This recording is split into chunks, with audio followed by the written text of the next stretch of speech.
শ্রদ্ধেয় ভক্তমণ্ডলী, যখন দেখি যে ভালো আলোচনা হবে আর মানুষজন কম, তখন বড় কষ্ট হয়। কষ্টটা কিসের জানেন? যে আমাদের শাস্ত্রে একটা কথা বলে যে স্বীকৃতি না হলে নাকি হয় না। এর কোনো প্রমাণ তো পাই না যে কী করে স্বীকৃতি বুঝবো। স্বীকৃতিটা হচ্ছে যে ভালো কথা শোনার দিন লোক কমে যায়। আজকে আমরা যেটি নিয়ে আলোচনা করব সেটি আমার ব্যক্তিগতভাবে মনে হয় স্বামীজির জীবনে দেওয়া শ্রেষ্ঠ বক্তৃতা। স্বামীজি শিকাগোয় বক্তৃতা দিয়েছিলেন 6টা, 1893 সালের 11, 15, 19, 20, 26 এবং 27। তারপরে স্বামীজি তার থাউজেন্ড আইল্যান্ড পার্কে ইন্সপায়ার টক্স বলে যে বইটি আছে সেটি, ইংল্যান্ডে স্বামীজি বক্তৃতা দিয়েছিলেন, কটা ক্লাস নিয়েছিলেন। ভারতবর্ষে এসে স্বামীজি কলম্বো থেকে আলমোড়া যে বইটা আছে ভারতে বিবেকানন্দ, সেখানে বক্তৃতা দেন। গুডউইন মারা যান বলে স্বামীজি দ্বিতীয় যে বিদেশে গিয়েছিলেন 1899 সালে, একটিও বক্তৃতা পাওয়া যায় না। ভারতবর্ষে ফিরে এসে কয়েকটা বক্তৃতা দেন, সেটাও পাওয়া যায় না। এবং শেষ বক্তৃতা শিলংয়ে দিয়েছিলেন, সেটাও পাওয়া যায় না। কিন্তু এই বক্তৃতাটি হচ্ছে স্বামীজির জীবনের দেওয়া শ্রেষ্ঠ বক্তৃতা। স্বামীজি প্রথম লিখিত বক্তৃতা আমেরিকায় পাঠ করেন 19 সেপ্টেম্বর 1893 সাল। বিষয় ছিল পেপার অন হিন্দুইজম। এই পেপার অন হিন্দুইজমটি হচ্ছে স্বামীজির সারা জীবনের যে উপলব্ধি, যেটি শ্রীরামকৃষ্ণ তার মাথায় দিয়েছিলেন, তার বহিঃপ্রকাশ। আমাদের দর্শন কি, আমাদের বোধ কি, সেইটি স্বামীজি জলের মতো ভাষায় বুঝিয়েছিলেন। স্বামীজির সুবিধে ছিল যে যেহেতু স্বামীজির উপলব্ধি ছিল, তাই যেটি উপলব্ধি করেছেন সেটি জলের ভাষার মতন প্রকাশ করতে পেরেছেন। যখন আমরা শ্রীরামকৃষ্ণের কথামৃত পড়ি, তখন দেখবেন সাধারণ মানুষও বুঝতে পারেন। তার কারণ কথাগুলো খুব সোজা, একেবারে সোজা কথা সেই বলতে পারে যার উপলব্ধি আছে। তো স্বামীজি বক্তৃতা তো ছেড়ে দিন, দ্বিতীয়বার বিলেত যাচ্ছেন, পরিব্রাজক গ্রন্থটি লিখেছিলেন। বিলেত যাত্রীর ডায়েরি, পরে পরিব্রাজক নামে সেটি প্রকাশিত হয়। যদি পরিব্রাজক মন দিয়ে পড়েন, দেখবেন যেখানে যেখানে স্বামীজি গেছেন তার ইতিহাস, তার মানুষ সম্বন্ধে জলের মতো লিখতে পেরেছেন। ভারতবর্ষ ঘুরেছিলেন, দেখেছিলেন ভারতবর্ষের অনেকটা। তার যে নির্যাস, সেইটি বক্তৃতায় উজাড় করে দিয়েছিলেন নিজেকে। এই বক্তৃতাটিতে স্বামীজি যে ধর্মের কথা বলেছিলেন, সেটি যদি আমরা ব্যক্তিগত জীবনে প্রয়োগ করতে পারি, তাহলে পৃথিবীর সব যন্ত্রণা মুছে যায়। কিন্তু আমাদেরও একটা দুর্ভাগ্য, আমরা তো স্বামীজি পড়ি না, স্বামীজির ছবিতে প্রণাম করি। যদিও কেউ কেউ স্বামীজি পড়েন, তারা সেটিকে প্রয়োগ করেন না জীবনে। ফলে প্রয়োগ যদি না করা হয়, তাহলে সেই ভারতবর্ষের দর্শন কোনো কাজে আসে না। উচ্চতম দর্শন তো ঋষি, উচ্চতম দর্শন তার হৃদয়ে এসেছিল, তিনি প্রকাশ করেছিলেন এবং আমাদের অনুসরণ করবার জন্য বলেছেন। আমরা অনুসরণ করি না। পেপার অন হিন্দুইজম স্বামীজি যখন বলেন, তখন স্বামীজির বয়স মাত্র 30 বছর। 1863 সালে জন্মেছিলেন, 1893, 30 বছর বয়স। 30 বছরের একটি ছেলে তার এই বক্তব্য রেখেছিলেন আমেরিকান বুধমণ্ডলীর সামনে। এবং এই যে স্বামীজি বিখ্যাত হলেন আমেরিকায়, সেটি কিন্তু এই তৃতীয় দিনের বক্তৃতা থেকে। স্বামীজির যে প্রথম দিনের বক্তৃতা 11 সেপ্টেম্বর, আমার আমেরিকাবাসী ভ্রাতা ও ভগিনীবৃন্দ বলে শুরু করছেন, sisters and brothers of America. তারপরে যে খবরের কাগজগুলোয় স্বামীজির চেহারার বর্ণনা দিয়েছিল। মধ্যরাত্রের আকাশের মতো শান্ত দুটি চোখ, স্পন্দিত ওষ্ঠ, দ্রুত চকিত গতি, বুকের ওপর হাত জোড়া করে যখন দাঁড়ান, তখন শ্রেষ্ঠ অভিনেতার ক্ষমতা নেতাকে অনুকরণ করে, স্বামীজির চেহারার বর্ণনা দিয়েছিলেন। অ্যানি বেসান্ত স্বামীজি সম্বন্ধে লিখেছিলেন, শিকাগোর ঘন আবহাওয়ার মধ্যে জ্বলন্ত ভারতীয় সূর্য, সন্ন্যাসী তিনি, কিন্তু প্রথম দর্শনে সন্ন্যাসীর চেয়ে সৈনিক বলে বেশি মনে হয়। বক্তৃতা মঞ্চ থেকে নেমে এসেছেন, দেশ ও জাতির গর্ব ফুটে আছে দেহের রেখায় রেখায়। ভারতবর্ষের বাণীকে তিনি বহন করে এনেছেন, ভারতবর্ষের নামে তিনি দাঁড়িয়েছেন। সকল দেশের রানীর মতো যে দেশ, তার কথা স্মরণ রেখেছিলেন এই চারণ সন্ন্যাসী। আমেরিকান কাগজগুলো লিখল, মানব ভাষণের এই হচ্ছে শ্রেষ্ঠ শিখর। It was human eloquence at its highest pitch.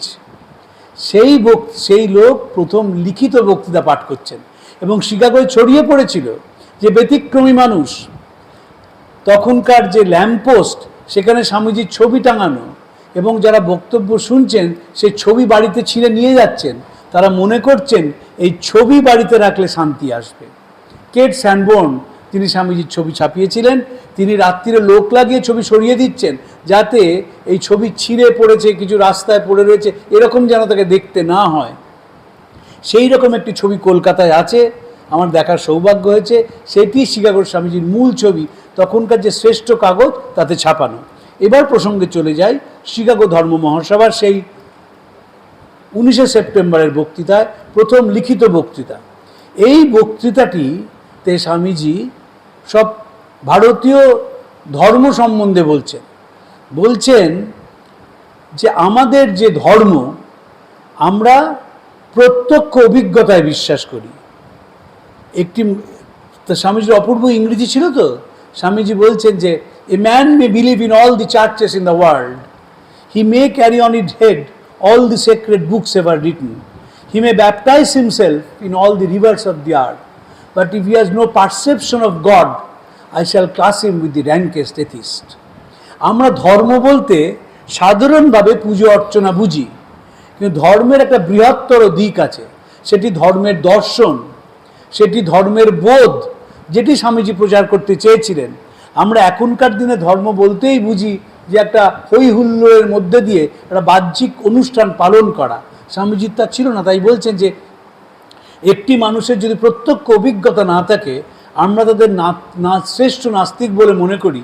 তিনি মাথায় সব ধর্মগ্রন্থ নিয়ে ঘুরে বেড়াতে পারেন, সব নদীতে স্নান করতে পারেন, কিন্তু যদি তার পারসেপশন অফ গড নয়। এই যে বিবেকানন্দের গড, এটি হচ্ছে মানুষ, এর অন্য কোনো দেবতা নয়। ঠাকুর যখন বলছেন ঈশ্বর লাভ জীবনের উদ্দেশ্য, এই ঈশ্বর হচ্ছেন মানুষ। শ্রীরামকৃষ্ণ এবং স্বামীজি মানুষের পুজো করতে শিখিয়েছিলেন, কারণ মানুষের পুজো আমরা করি না।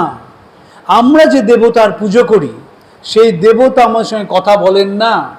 আমাদের তার ভালো লেগেছে না খারাপ লেগেছে আমরা বুঝি না। আমার শীত লাগলো, আমি গোপালকে একটা সোয়েটার পরিয়ে দিলাম। আমার খিদে পেল, গোপালকে খাইয়ে দিলাম। কিন্তু স্বামীজি ঠাকুর যে কথা বলছেন, মানুষ, যে মানুষের যন্ত্রণায় ছটফট করতে করতে কণ্ঠ স্তব্ধ হয়ে যায়, যে মানুষের চোখের জল পড়ে, যে মানুষ দুপা এগোয় তো চার পা পিছিয়ে যায়, যে মানুষের গায়ে ধুলো লাগে, এই যে দেবতা, এই দেবতার সান্নিধ্য গ্রহণ হচ্ছে ঈশ্বর লাভ। ঈশ্বর লাভ মানে একটি মূর্তির সামনে বসে ধ্যান করা নয়। আমি সেই দেবতার পূজারী। অজ্ঞেরা যাকে ভুল করে মানুষ বলে ডাকে, I am the servant of that God whom the ignorant by mistake calls man. Swamiji আরেক জায়গায় বলছেন যে কাশী বৃন্দাবনে দরজা খুলছে আর বন্ধ হচ্ছে, এই ঠাকুর খাবার খাচ্ছেন তো এই পোশাক ছাড়ছেন। আর অসংখ্য নিরন্ন মানুষ রয়েছে যেখানে জ্যান্ত ঠাকুরের পুজো হয় না, সেখানে জপ তপ ঠাকুরঘর সব বৃথা। একটি চিঠিতে লিখছেন যে প্রথমে চামড় এলো, তারপর রূপোর খাট এলো, তার রূপোর ঠ্যাং তৈরি হলো, তারপর শঙ্খচক্র গদাপদ্ম, না গদাপদ্ম শঙ্খচক্র, এই নিয়ে ঝগড়া শুরু হলো, দেশটা পাগলে ভরে গেল। এই যে ধর্মের, আমরা এই নিয়েই তো থাকি সব সময়। দেখবেন ধরুন ভুল করে কোনো একটা ঠাকুর ঘরে জুতো পায়ে ঢুকে পড়েছেন, আশেপাশের লোক এমন হাই হাই করে উঠবে যেন আপনার নরকবাসটা অবশ্যম্ভাবী। স্বামীজির ব্যতিক্রম ছিলেন। স্বামীজি মানুষের কাছে আসতে পেরেছিলেন এবং সারা জীবন শেখাচ্ছেন যে মানুষের পুজোটাই হচ্ছে জীবনের একমাত্র কর্তব্য। চিঠি লিখেছিলেন মাইসোরের মহারাজাকে, ইউরোপ থেকে 1895 সালে, এই জীবন কয়েকদিনের, জীবনের চাকচিক্য কয়েকদিনের, সেই বেঁচে থাকে যে পরের জন্য বেঁচে থাকে, বাকিরা মৃত প্রেত তুল্য। এবং এই যে চাকচিক্য কয়েকদিনের, দেখবেন যারা প্রাতিষ্ঠানিক ধর্মে বিশ্বাস করেন তাদের সকলের কথা বলছি না, কিন্তু অনেকেই এই প্রাতিষ্ঠানিকতায় আটকে যান। রামেশ্বর মন্দিরে স্বামীজি প্রথমবার বিদেশ থেকে ফিরে বক্তৃতা করেছিলেন। যে শিবের উপাসক সে মানুষের মধ্যে শিবকে দেখে, নতুবা গায়ে তেলক মাটি কেটে চিতাবাঘ সাজলে শিবকে দেখা যায় না। আমরা কজন যারা শিবের পুজো করি মানুষের মধ্যে শিবকে দেখি? মানুষের প্রতি তো আমাদের যত ঘৃণা, যত অবজ্ঞা, মানুষকে দূরে সরিয়ে রাখাটাই তো আমাদের জীবনের ধর্ম। স্বার্থপরতা, হীনমন্যতা, নীচতা, পরশ্রীকাতরতা আমাদের নুর্য করে দেয়। এবং আমরা শ্রীরামকৃষ্ণের কথা যখন বলি তখন ওই ছবিতে প্রণাম করি, স্বামীজিরও ছবিতে প্রণাম করি, ওখানেই শেষ হয়ে যায়। দু পাতা উল্টে সেটাকে জীবনে প্রয়োগ করার চেষ্টা করি না। স্বামীজি বলছেন, ও তোমার রাস্তা ঝেঁটানো, প্লেগ নিবারণ সব হবে যদি তা ধর্মকে মেনে হয়। এই ধর্ম কিন্তু ঘন্টা নাড়া ধর্ম নয়, নিরামিষ খাবার ধর্ম নয়, গঙ্গা স্নানের ধর্ম নয়। যখন বলছেন ধর্মকে মেনে হবে, নীতিকে মেনে হবে। প্রথমবার পাশ্চাত্য থেকে ফিরে আমার সমরনীতি বলে একটি বক্তৃতা দিয়েছিলেন স্বামীজি মাদ্রাজে। সেখানে বলছেন 4 ধরনের শিক্ষার কথা। প্রথমে ধর্মদান, তারপর বিদ্যাদান, তারপর প্রাণদান, তারপর অন্নদান। এই ধর্মদানটা কি? ধর্মদানটা হচ্ছে মরাল অ্যান্ড সোশ্যাল ট্রেনিং, যেটি আমাদের হয় না। মরাল ট্রেনিং মানে নিজের কাছে নিজে পরিষ্কার থাকা, আর সোশ্যাল ট্রেনিং মানে সামাজিক মূল্যবোধ। আমার তো মূল্যবোধের কোনো শিক্ষা নেই। আমরা যে শিক্ষার মধ্যে দিয়ে যাই, এই শিক্ষা হচ্ছে ইংরেজদের তৈরি করা ক্লার্ক এডুকেশন, করণিক তৈরির শিক্ষা। স্বামীজি সে কথা বলেছেন। এমনি করণিক তৈরির শিক্ষা কি করে? শিক্ষা বলতে আমরা বুঝি কতগুলো বই মুখস্থ করা, কতগুলো পরীক্ষায় ভালো নম্বর পাওয়া, চাকরি পাওয়া, এটা শিক্ষা নয়। শিক্ষা মানে অন্তর্নিহিত পরিপূর্ণতার বহিঃপ্রকাশ। আমি সংজ্ঞা দিয়েছিলেন, education is the manifestation of the perfection already in a man. বলেছিলেন এডুকেশন মানে ডেভেলপমেন্ট অফ ফ্যাকাল্টিজ, আমাদের যে বৈশিষ্ট্য সেই বৈশিষ্ট্যের বহিঃপ্রকাশী শিক্ষা। এবং প্রথমেই বলছেন, তাই জন্য ধর্মদানের কথা বলছেন যে অনুভূতি। এটি জীবনে যদি অনুভূতি না আসে, সে জীবনে রইল কি? কোনো মূল্য নেই। রবীন্দ্রনাথ কলকাতা বিশ্ববিদ্যালয়ের সমাবর্তন উৎসবে আমাদের আধুনিক শিক্ষা নিয়ে একটি কথা বলেছিলেন। আমাদের শিক্ষা হচ্ছে রেল কামরার দ্বীপের মতো। কামরাটি ঝকঝকে তকতকে, সহস্র যোজন যে পথ তা অতিক্রম করে সেটি অন্ধকারে ঢাকা। চাকরি তার সঙ্গে চলেছে অনুষঙ্গ হয়ে। তারপর রবীন্দ্রনাথ বলছেন, স্কুলের বেঞ্চিতে বসে যারা দুলে দুলে ইংরেজি পড়া মুখস্থ করলে শিক্ষা দীপ্ত দৃষ্টির অন্ধতায় তারা দেশ বলতে বুঝলো শিক্ষিত সমাজ, ময়ূর বলতে বুঝলো তার পেখম, হাতি বলতে বুঝলো তার গজদন্ত। শহর হয়ে উঠল সুজলা সুফলা টানা পাকা শীতলা। সেখানেই তৈরি হলো আরোগ্য নিকেতন, বিদ্যার কেন্দ্র। আর জড়কষ্ট বড়, পথকষ্ট বড়, অজ্ঞান বড়, অন্ধকার বড়। জড় হলো কাংসবাদ্য মন্ডিত নাট্যমঞ্চের নেপথ্যে নিরানন্দ নিরালোক গ্রামে গ্রামে। দেশের মানুষের বুকের ওপর দিয়ে এইভাবে ছুরি চালানো ইস্ট ইন্ডিয়া কোম্পানি ছাড়া কেউ করেনি। আমরা শ্রীরামকৃষ্ণকে যখন পড়ি তখন ঐতিহাসিক প্রেক্ষিতে পড়ি না। পরাধীন ভারতের রাজধানী কলকাতা। শ্রীরামকৃষ্ণের জন্মের আগে কলকাতায় মেডিকেল কলেজ তৈরি হয়েছে, বেতন কলেজ তৈরি হয়েছে, প্রেসিডেন্সি কলেজ তৈরি হয়েছে। এই যে কলেজ বিদ্যানিকেতন, সেই বিদ্যানিকেতন আমাদের অনুকরণ প্রিয় মানুষে পরিণত করেছিল। বিবেকানন্দ তার একটি চিঠিতে লিখছেন, হে ভারত, এই পরানুকরণ, পরানুবাদ, পরমুখাপেক্ষা এই দাস সুলভ দুর্বলতা। আমরা আস্তে আস্তে অনুকরণ প্রিয় হয়ে উঠলাম। এই অনুকরণ প্রিয়তা আমাদের ভারতের ঐতিহ্য কেড়ে নিল আমাদের ভেতর থেকে। দ্বিজেন্দ্রলাল রায় লিখলেন, আমরা বিলিতি ধরনে হাসি, ফরাসি ধরনে কাশি, আর পাপাত করিয়া সিগারেট খেতে বড্ডই ভালোবাসি। রাম কালিয়ার হরিচরণ নাম সেসব সেকেলে ধরন, তাই নিজেদেরই সব ডের মিটার করিয়াছে নামকরণ। এই যে ভারতীয়, তারা কি করে তাদের মূলে ফেরত যেতে পারে, কি করে তারা নিজেদের আবিষ্কার করতে পারে, এবং গোটা পৃথিবীতে কোন পদ্ধতিতে শান্তি আসতে পারে, শিকাগোয় এই 30 বছরের ছেলেটি সেই কথা বলেছিল। শিকাগো ধর্ম মহাসভা আমরা এখন শেষ বক্তৃতা নিয়ে আলোচনা করব। সেখানে স্বামীজি বলছেন আগামী দিনে সব ধর্মের ওপর শত বাধা সত্ত্বেও লেখা হবে বিবাদ নয় সহায়তা, বিনাশ নয় পরস্পরের ভাবগ্রহণ, মত বিরোধ নয় ঐক্যতা আনো শান্তি। শেষ দিনে বলবেন স্বামীজি, আমরা যখন শিকাগোর শেষ বক্তৃতা নিয়ে আলোচনা করব সেদিন এই বিষয়ে আলোচনা করব। আজকে যে বক্তৃতা 19 সেপ্টেম্বর স্বামীজি দুটো কথা বলেছিলেন, যে দুটি মৌলিক চিন্তা। একটি বলেছিলেন ইউনিভার্সাল ইন্ডিভিজুয়ালিটি, একটি মানুষ খণ্ডিত মানুষ নয়, পূর্ণ মানুষ। আমরা তো খণ্ডিত মানুষ হিসেবে নিজেদের দেখি, নিজেকে খুঁজে পাই কোথায়? আয়নার সামনে দাঁড়িয়ে। পরিচয় করি কিভাবে?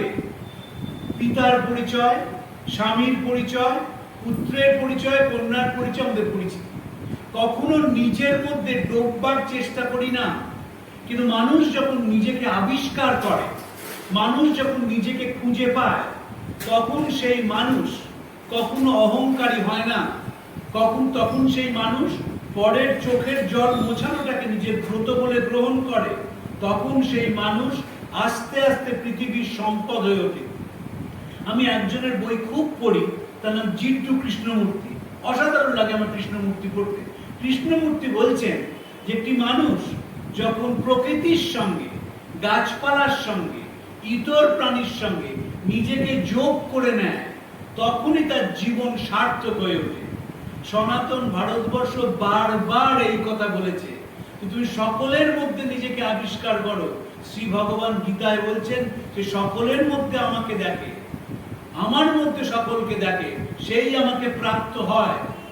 আমাকে দেখা মানে শ্রী ভগবান কৃষ্ণকে রূপে দেখা নয়, যে ইতর প্রাণী, বিশ্ব চরাচরের আত্মীয়, সেই মানুষ নিজেকে খুঁজে পায়।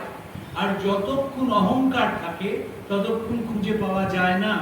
ইমিটেশন অফ ক্রাইস্ট গ্রন্থে এটি অপূর্ব কথা আছে, টমাস কেম্পিসের লেখা আছে। It is easier for a Camel to pass through the eye of a needle than for a rich man to enter the kingdom of God. ছুঁচের ছিদ্র দিয়ে বিকটাকার উট পার হয়ে যায়। তো অহংকারী মানুষ কখনো ঈশ্বরের দরবারে পৌঁছতে পারে না, এবং অহংকার বারবার আমাদের অন্তরায় হয়ে জীবনে দাঁড়ায়। বুদ্ধ যখন কারণ দেখেছিলেন যে আমরা তো পৃথিবীতে আসি, একসময় মারা যায়, মৃতদেহ নিয়ে আত্মীয়রা বিলাপ করতে করতে সৎকারের জন্য যান। তিনি ঘর ছাড়লেন আবিষ্কার করার জন্য যে কেন এত যন্ত্রণা। তিনি 4টি সত্য আবিষ্কার করেছিলেন। জগতে দুঃখ আছে, দুঃখের কারণ আছে, নিবারণের পথ আছে এবং নিবারণ করা যায়। এবং দেখলেন বাসনাই হচ্ছে আসল। এই বাসনা আমাদের ভেতরে বারবার আমাদের অহংকারী করে তোলে। বাসনা বারবার আমাকে তৃপ্ত করে, এবং যে মুহূর্তে আমাকে তৃপ্ত করে আমি সম্মোহিত হয়ে যাই। যে মুহূর্তে আমি সম্মোহিত হই, আমি পাশের মানুষটিকে জ্ঞানে হোক অজ্ঞানে হোক অপমান করতে থাকি। যে মুহূর্তে অপমান করতে থাকি, সেই মুহূর্তে ভালোবাসা পৃথিবীতে থাকে না। নিঃস্বার্থ ভালোবাসার কথা স্বামীজি তাই বারবার বলছেন, এবং বলছেন যে মানুষ ইউনিভার্সাল ইন্ডিভিজুয়াল, এমন বড় মানুষ হবে যে মানুষ গোটা পৃথিবীকে আলিঙ্গন করতে পারবে। গোটা পৃথিবীকে আলিঙ্গন করাই তো মানুষের ধর্ম। আমরা পারি না করতে। খণ্ডিত হতে হতে এমন জায়গায় আমরা এসে পৌঁছেছি, আমরা আমরাই বিশ্বাস করি। স্বামীজি তো এই বক্তৃতা দিয়েছিলেন 1893 সালে। দ্বিতীয় বিশ্ব মহাযুদ্ধের 10 বছর পরে পৃথিবীর দুজন শ্রেষ্ঠ পণ্ডিত আলবার্ট আইনস্টাইন এবং বার্ট্রান্ড রাসেল, তারা সব রাষ্ট্রনায়ককে একটি চিঠি পাঠান। তাকে বলা হয় রাসেল আইনস্টাইন ডিক্লারেশন। এবং সেখানে তারা বলেন যে এই যুদ্ধ যদি বন্ধ না হয় তাহলে পৃথিবী এগোতে পারবে না। এবং সেখানে তারা বলেন আমাদের ভেতরে একজন শিল্পী বাস করছেন, সেই শিল্পীকে তোমরা সব জায়গায় ছড়িয়ে দাও যাতে পৃথিবীতে শান্তি আসে। এমন কোনো মানুষ নেই যিনি শান্তি চান না, কেউ নেই। সবাই শান্তি চান। একেবারে ছোট বাচ্চা থেকে একেবারে বৃদ্ধ মানুষ, একেবারে জেলের আসামি থেকে কোন প্রতিষ্ঠানের সঙ্গগুরু, সবাই শান্তি চান এবং শান্তির পথটা কি খুঁজ বেড়ানোর চেষ্টা করেন। কেউ কেউ মনে করেন বাহ্যিক আড়ম্বরেই শান্তি, তাই তো অংশগ্রহণ করেন। কেউ কেউ মনে করেন দর্শন চর্চার মধ্যে দিয়ে শান্তি, তাই তারা চেষ্টা করেন। স্বামীজি বড় সুন্দরভাবে বলেছিলেন, every soul is potentially divine.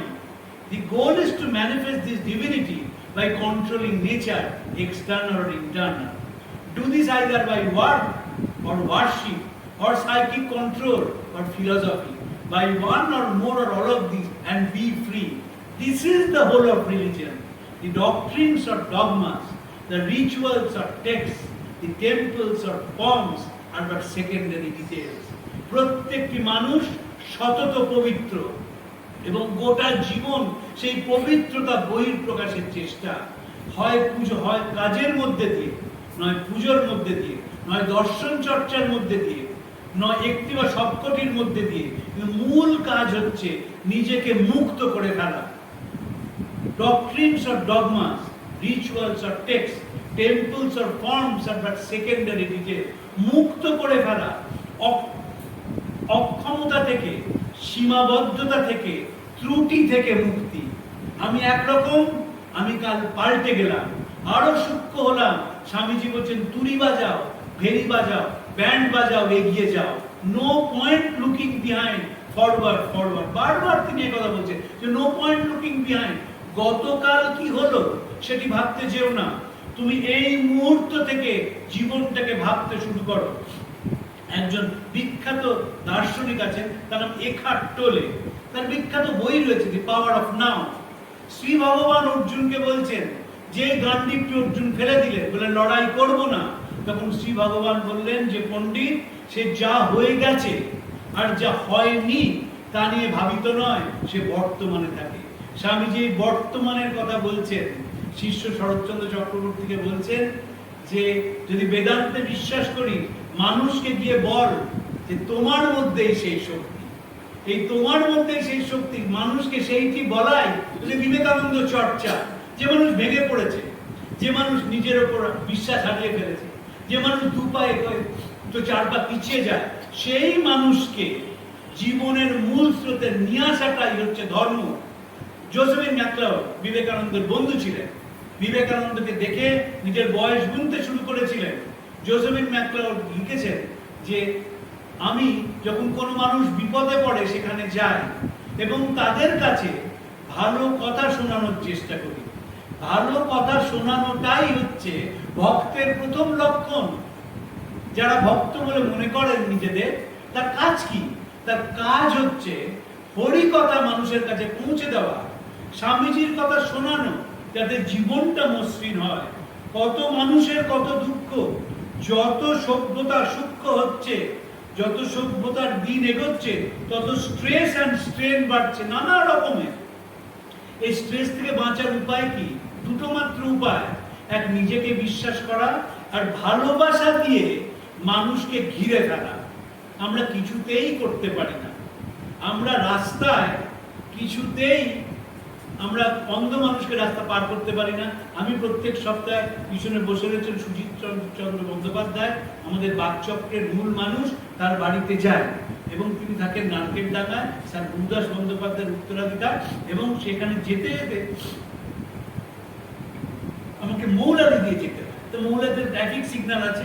একদিন থেকে একজন অন্ধ রাস্তা পার হবে, কেউ পার করছে না, কেউ না, সবাই দেখছে, কিন্তু সেই লোকটি লাঠি রাস্তায় ছুটছে পার হবে। একটি ছেলে ওই ভ্যান রিক্সা চালায়, সে তো সিগন্যালে দাঁড়িয়ে রয়েছে, সে ভ্যান রিক্সা থেকে নামলো, নেমে লোকটিকে রাস্তা পার করে মাজারের সামনে নিয়ে গেল, আবার ভ্যান রিক্সায় বসে ভ্যান রিক্সা চালাতে শুরু করলো। এই যে ভেতর থেকে এই বোধ, এটি হচ্ছে শিক্ষিত মানুষের লক্ষণ। আর যারা গাড়ির মধ্যে এয়ার কন্ডিশন চালিয়ে ওই অন্ধ লোকটি কি করে রাস্তা পার হবে তার চুলচেরা বিশ্লেষণ করছে, তারা বুঝবেন অন্তর থেকে রিক্ত শূন্য শুধু নয়, যন্ত্রণা ক্লিষ্ট। ওই সেজে বুঝে থাকেন, মেকআপ করেন বলে লোকে বুঝতে পারে না, ভেতরটি একেবারে যন্ত্রণায় ছটফট করছে। আর যে মানুষ সবাইকে নিয়ে চলতে পারে, সেই মানুষই ঈশ্বরের পাদস্পর্শ স্পর্শ করতে পারে। কারণ ঈশ্বর মানে তো বাইরের কেউ নয়, শ্রীরামকৃষ্ণ বলছেন ঈশ্বর লাভ জীবনের উদ্দেশ্য। ঈশ্বর লাভ মানে কি? মানুষকে ছোঁয়া, মানুষকে স্পর্শ করা, তার ট্রেনিং দরকার হয়। স্বামীজির চিঠিতে লিখেছেন যে শিক্ষিত হবে না, তার রুচি তৈরি করতে হয়। সেই রুচিটাই হচ্ছে বিবেকানন্দ চর্চা করা। আপনি রোজ শুনুন স্বামীজির কথা, রোজ পড়ুন স্বামীজির কথা, দেখবেন এক সময় কিরকম করে পাল্টে যাচ্ছে, কিরকম করে মানুষের কষ্ট কোথায় বিচ্ছে এবং কিরকম ভাবে চেষ্টা করছে সেই মানুষটাকে একটু স্বস্তি দানে, এবং সঙ্গে সঙ্গে বুঝবেন যে আপনি সামনের দিকে এগিয়ে চলছেন। এবং জীবনটা এই সামনের দিকে এগিয়ে চলা, জীবনে তো পিছনের দিকে যাওয়া যায় না, এগিয়ে যেতে হয়। সেই এগোনোটা শুধু মেটেরিয়াল প্রসপ্যারিটি নয়, সেই এগোনোটা হচ্ছে নিজেকে আরো রিফাইন্ড করা। বিবেকানন্দের সর্বজনীন ধর্ম সেই ইন্টারনাল ইন্টেলেকচুয়াল স্পিরিচুয়াল রিফাইনমেন্টের কথা বলে। তাই বলছে উদারতায় তার অনন্ত, উদারতায় সেই ধর্ম সবাইকে আলিঙ্গন করবে, উন্নতির অসীম অবকাশ থাকবে। 2024 সালে একরকম, 2034 সালে অন্যরকম হবে। আবার তখনকার যে সমস্যা, সেই সমস্যা সমাধান করবে। স্বামীজি অপূর্বভাবে একটি কথা বলেছিলেন, if a religion cannot help man, wherever he stands, wherever he may be, it is not of any use. It will remain a theory for the chosen few. যারা বসে শাস্ত্র পাঠ করবেন তাদের জন্যই থাকবে, কিন্তু প্রতিনিয়ত জীবনের যন্ত্রণা, জীবনের কষ্ট, জীবনের হতাশা, জীবনের আনন্দ, জীবনের ওঠা পড়া, জীবনের নানা স্তরের মধ্যে দিয়ে যাওয়া, যে ছন্দময়তা আমাদের নিয়ে যায় তাকেই ধর্ম বলে, তাকেই সর্বজনীন ধর্ম বলে। স্বামী অভেদানন্দ বলেছিলেন, religion is a science of the mind. মনের বিজ্ঞানকেই ধর্ম করা হয়। আর বিজ্ঞান যেমন লজিক্যালি এগোয়, অ্যানালিটিক্যালি এগোয়, ধর্মমত অ্যানালিটিক্যালি এগোয়। আপনি যদি সূক্ষ্ম হন, দেখবেন মানুষের কষ্ট ঠিক শুনতে পাচ্ছেন, আর যদি সূক্ষ্ম না হন শুনতে পাবেন না। বিবেকানন্দ আমাদের সূক্ষ্ম করে দেন, ঠাকুর আমাদের সূক্ষ্ম করে দেন, আমাদের মনগুলোকে এমন উচ্চ মার্গে বেঁধে দেন, উচ্চ গ্রামে বেঁধে দেন, যে তার যে মহাসঙ্গীত, সেই মহাসঙ্গীত আমাদের প্রাণিত করে, আমাদের এগিয়ে দেয়। স্বামী শারদানন্দজিকে অশ্বিনী কুমার দত্ত বরিশালে পরিচয় করে বলেছিলেন, এরা শ্রীরামকৃষ্ণের সন্তান, এরা যেখান দিয়ে যান সেখানে আলো জ্বলে ওঠে, অন্ধকার প্রবেশ করতে পারে না। নতুন বছর তো কালকে থেকে শুরু হবে। প্রার্থনা করি স্বামীজির কাছে যে যেন স্বামীজি আমাদের সেই শক্তি দেন যে আমাদের ভেতরে উদারতা আসে, ওরা আমরা বোধ চলে যায় এবং তার আলোয় আলোকিত হয়। নিঃস্বার্থভাবে আমরা যেন মানুষের ভালোবাসতে পারি এবং তাকে সেবা করতে পারি। আপনাদের নমস্কার জানিয়ে আজকের বক্তব্য শেষ।